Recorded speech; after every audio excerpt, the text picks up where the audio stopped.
In today's breaking story, Wall Street Journal reporters just crashed Donald Trump's celebration party.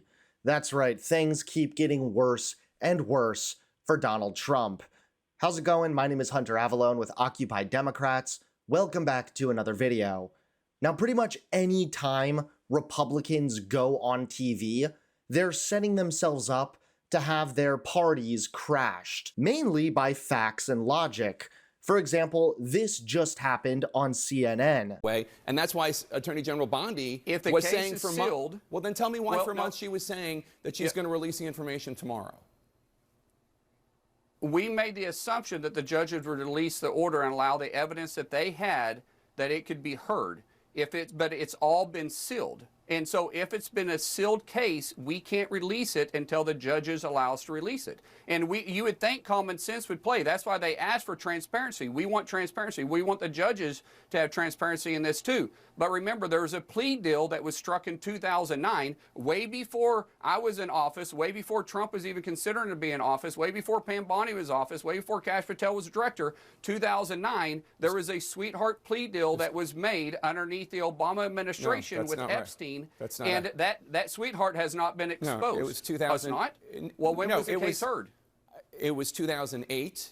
It was the U.S. attorney at the time was a guy named Alex Acosta. He was a Bush appointee. He went on to become President Trump's Secretary of Labor. It all took place in 2008. Who was in office at the time? 2008, George W. Bush. Who was in office at the time? George W. Bush. No, 2009 is when the case came out, and it was and Obama was in office at the time. It's not true. But let me ask you a question. Even Lindsey Graham is not safe. There was already a Trump-appointed special counsel at the time investigating the origins of the Russia probe. It did not find any evidence of political interference. And Senator, at the time, you agreed with the findings of the intelligence community. I want to play back what you said at the time. Take a look. Yep. The Russians did it. It was the Russians who tried to interfere in our election. Every member of the committee agrees it was the Russians. They didn't change the outcome, but they did release information embarrassing to the Democratic Party. It did affect Hillary Clinton. There's only one person in Washington that I know of that has any doubt about what Russia did in our election, and it's President Trump. Senator, are you now saying that you don't believe that Russia tried to interfere in the 2016 election?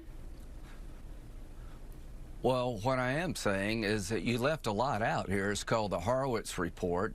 It's the Mueller investigation was crooked and rotten to the core. Yeah, that's really pathetic and quite a lot of excuses, but still, it's nothing compared to today's top story.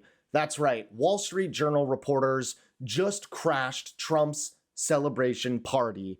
Take a look at this. So we're going to do the following. The European Union is going to agree to purchase from the United States $750 billion worth of energy.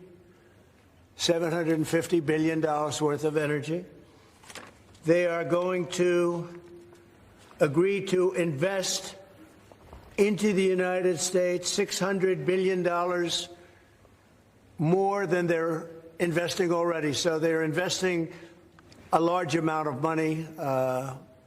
You know what that amount of money is. It's very substantial, but they're going to invest an additional $600 billion.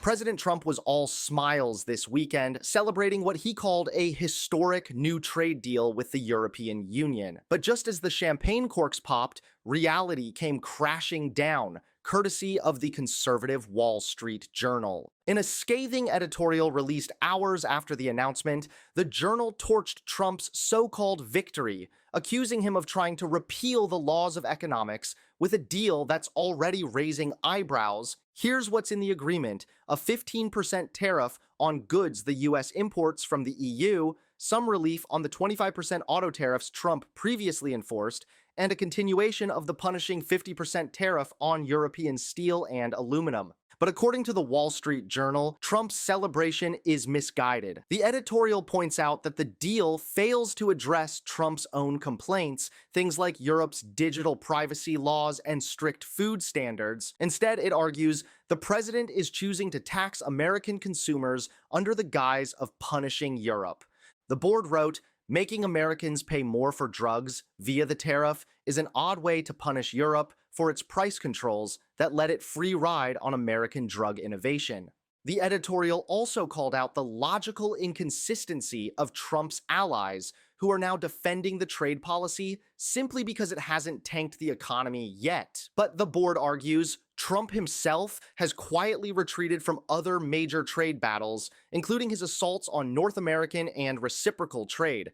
Their conclusion, the damage has already been done to America's economic trust, to its global standing, and to everyday consumers footing the bill. So while Trump may be toasting his latest deal, critics, even on his own side, are calling it what it really is: more political theater, less economic sense. Well, at the end of the day, Taco Trump has struck again, and he's going to continue to get called out every single time he makes another cowardly move. And we all better buckle up, because odds are Trump has quite a lot of cowardly moves left.